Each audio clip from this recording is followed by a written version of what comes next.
Finally ನಂಗೆ first order ಬಂತು ಮೀಶೋಯಿಂದ guys. I am so happy. Welcome to day 2 of Meesho e commerce.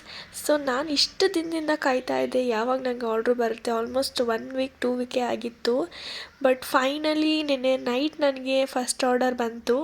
Order ಬಂದಿದ್ದ ಖುಷಿಗೇ ರಾತ್ರಿಯೇ ನಾನು ಕೂತ್ಕೊಂಡು ಬ್ರಾಸ್ಲೆಟ್ ಮಾಡಿದೆ. ಯಾಕೆಂದರೆ ಫಸ್ಟ್ ಮಾಡಿದ್ದು ಜಸ್ಟ್ ಸ್ಯಾಂಪಲ್ಗೆ ಅಂತ ಮಾಡಿಟ್ಟಿದ್ದೆ. ಆದರೆ ಅದು ತುಂಬ ಚಿಕ್ಕದಾಗೂ ಇತ್ತು. ಹಾಗೇ ನಾನೀಗ ರಾತ್ರಿ ಮಾಡಿ ಬೇಗನೆ ಮುಗಿದೋಯ್ತು. ಆದರೆ ಕಸ್ಟಮರ್ಗೂ ತುಂಬ ಸ್ಯಾಟಿಸ್ಫ್ಯಾಕ್ಷನ್ ಆಗಬೇಕಲ್ವ ಫಸ್ಟ್ ಆರ್ಡರು ಅಂತ ತುಂಬ ಖುಷಿಯಿಂದ ಮಾಡಿದೆ. ಫಸ್ಟ್ ಆರ್ಡರ್ ಬಂದಿದ್ದ ಖುಷಿಗೇ ಬೆಳಗ್ಗೆ ಬೇಗ ಎದ್ದೋಗಿ ನಾನು ಪ್ರಿಂಟರ್ ಶಾಪಲ್ಲಿ ಲೇಬಲ್ನ ಪ್ರಿಂಟೌಟ್ ತೊಗೊಂಬಂದೆ.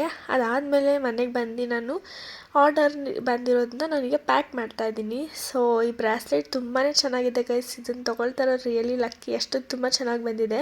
ಸೊ ಫಸ್ಟ್ ಆರ್ಡರ್ ಬಂದಿದ್ದಿಲ್ಲ ಅನ್ನೋ ಒಂದೇ ಒಂದು ಖುಷಿಗೆ ನಾನು ಫುಲ್ಲು ಒಂದು ಗಿಫ್ಟ್ ಕೊಡೋಣ ಅಂತ ಅಂದ್ಕೊಂಡು ಈ ಥರ ರೆಸಿನ್ದು ಒಂದು ಕೀ ಚೈನ್ನ ಗಿಫ್ಟ್ ಮಾಡ್ತಾಯಿದ್ದೀನಿ. ಅದರ ಜೊತೆ ಥ್ಯಾಂಕ್ ಯು ಕಾರ್ಡ್ ಕೂಡ ಕೊಟ್ಟಿದ್ದೀನಿ ಅವ್ರಿಗೆ.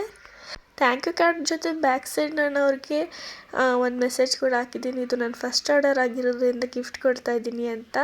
ಸೊ ಅವರು ತುಂಬಾ ಲಕ್ಕಿ ಅನಿಸುತ್ತೆ ಈ ಆರ್ಡರ್ನ ರಿಸೀವ್ ಮಾಡ್ತಾ ಇರೋದು.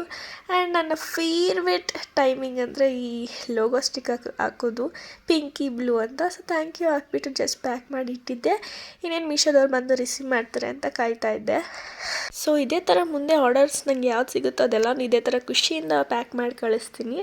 ನೀವು ಕೂಡ ಮೀಶೋ ಇ ಕಾಮರ್ಸ್ ಬಗ್ಗೆ ಕಲ್ತ್ಕೋಬೇಕು ಅಂದರೆ ಕಮೆಂಟಲ್ಲಿ ಮೀಶೋ ಅಂತ ಟೈಪ್ ಮಾಡಿ.